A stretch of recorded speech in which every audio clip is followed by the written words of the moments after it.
It's just been finished. How were those last few weeks before finishing the album? How stressy is that?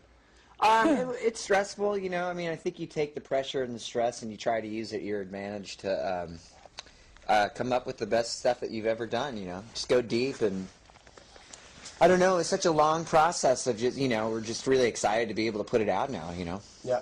Well, it's been said that it's like a natural response or a follow-up to American Idiot, which was a very well-received album. How confident were you this time that you would be able to pull it off again? I think you go from the confidence of being arrogant to being completely insecure and wanting to like suck your thumb in the corner and be a baby.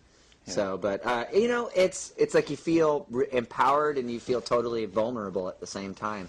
So, and I think you know, it's just trying to find that honesty within yourself when you're making a record. You know, it's you know, having those, like a song like "Know Your Enemy," which is like, you know, a really empowered moment, and just kind of, you know, feeling like you're like it's like a declaration of self-independence or something. Mm-hmm. And then to a song like "Restless Heart Syndrome," where it's kind of one of those songs where it's you're going into some of the darkest places of your mind, you know. Yeah. So, but it's exciting to go through all those feelings, well, in such a short time, I guess. Well, it's an emotional roller coaster, you know. I mean, I don't know. Mike is kind of my shrink, so yeah. You know. Yeah. He wears a monocle. He puts on a suit, you know. Tell me about your childhood. Better yet, write it down and put some chords to it. Yeah, tell me how you were finger fucked as a child. Yes. I prescribed him Belgian beer. Yeah. So, but if you're the shrink in the band, what are you in the band then? I'm the finger fucker. Drummer / finger fucker. That's I'm glad we got that out of the way. That's good to know. No, really. No. Another time. It'll never get out of my nose again. Anyway, 21st Century Breakdown. Well, it's a concept album. It's divided into 3 chapters, and it's a very personal album as a response to the political laden American Idiot. But be as it may, it's still a lot of fun to listen to. I hope you take that as a compliment as well. Yeah, I mean, thank you. I mean, you know, I think this record kind of covers the most sort of, you know, rockin' stuff that we've ever done to some of the most like somber, intimate, quiet moments we've ever done. You know, I mean, you can hear that in the song like Christian's Inferno, and then going into Last Night on Earth, where it's like one song is completely diabolic and like a subway ride to hell, and the other one is just an intimate moment, you know. Yeah, so I think it is a fun listen, and the melodies and the rhythms and the music and the guitars and the bass and all that. It is like very cheerful at its even darkest moments. So, if you didn't speak a word of English and we didn't you know, translate the lyrics, or you didn't have any idea what we were talking about, you'd probably be like, "Oh, this is a really fun song," at Christian's Inferno. Yeah, you know? Yeah. So.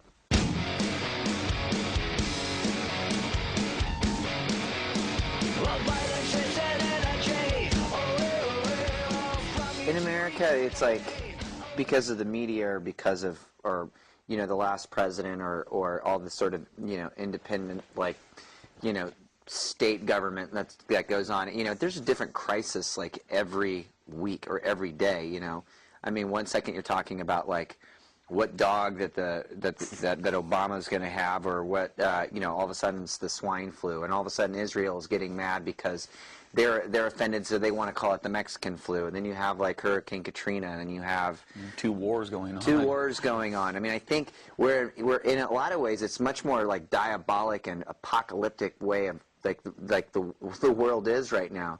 So, but at the same time, you know, you have this new president who's like, you know, the most like hope that I think we've had in a long time. So it's kind of it's sort of this weird contradiction. It's like this weird dichotomy, you know, that you know, and I think the record is sort of about that, because I think we're in a lot of ways, we're in the worst state that America's been in since the Depression era, and I think we're writing songs as if it's for like you know, like. Now you got a different sort of fans, or you got like 2 groups of fans, the ones before and the ones that got to know you after American Idiot, or. Well, yeah, but I think you know, it's weird because I've always felt like, you know, it doesn't matter when you join this party, come on in, you know. But it's really neat because there's fans that got into us, maybe they were 14 years old when American Idiot came out, and now they're old enough to vote. To the same degree, and then there's people who've been into this for a long time, or maybe 30 or however old. But I don't know. We got fans that aren't even born yet. We got fans swimming around in people's testicles at this moment right now. And I think people would, you know, there's something. Whenever you get into a band, there's always something to be discovered. Whether it's albums that are going to come out in the future, or whether you go look at the stuff that they recorded in the past, and you go, "Wow, that's really cool." I like the treasure hunt of looking for good songs with bands you like. Yeah, I mean, I had someone tell me a story once where they, this couple, you know, it could have been, you know, 15, I think it was around 15 years ago, they had sex at our show, and now they have a 15-year-old son that's into the band. You know, so it's... He's about to have sex in the... yeah, no. Yeah, so, like, you know, I mean, that's... You know, it's generational. Don't wanna be an American idiot.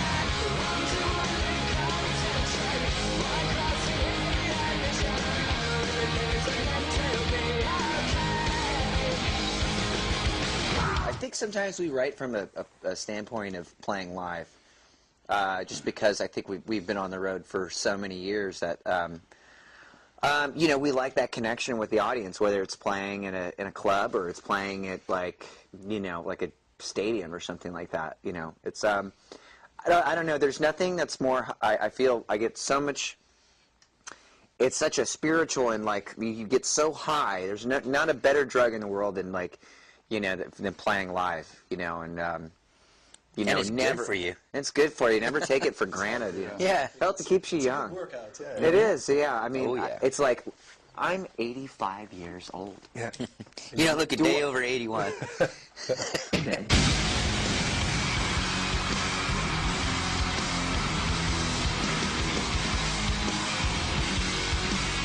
How different are those two worlds, like Foxborough Hot Tubs, or your sideshow? I don't know how to describe it.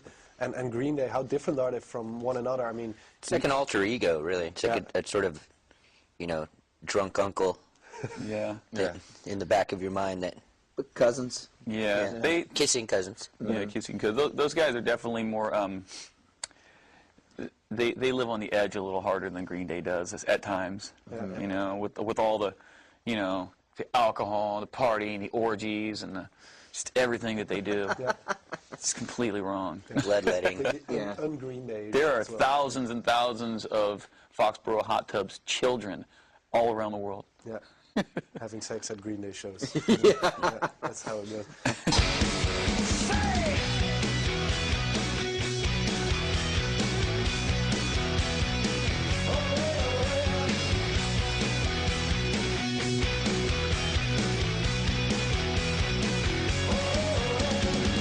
No, Dookie's a killer record. I love playing the songs out there. I love playing She. I love playing Basket Case.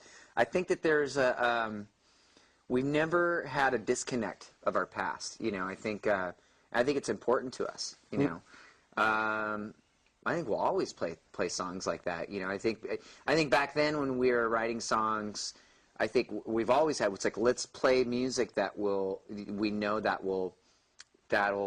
you know, that we could play 20 years from now. That will still be relevant to us. That won't be dated. You know, I think that lurks in the back of your mind. It's like you think about a song like "Satisfaction" by the Rolling Stones. I mean, it's like that's still a significant emotion in, you know, Mick Jagger's life. You know, I mean, obviously the guy's been doing it for, you know, 50 years or something like that. Obviously, he's not satisfied yet. So, How do you think, if you look at it the other way around, how do you think the guys that made Dookie, how would they like an ambitious album like, for instance, 20th Century Breakdown? Whoa. I think they'd be like, we want to do that. Yeah. might bum us out at first, and then we say, "Nah, we'll do there." Yeah, we want to do that. Those guys sound like us. Yeah, we want to do that. We'd Only we probably want to do kick our that ass. better. yeah. Those guys sound like us, but only older and better. They're more handsome. They're more handsome than us. Yeah.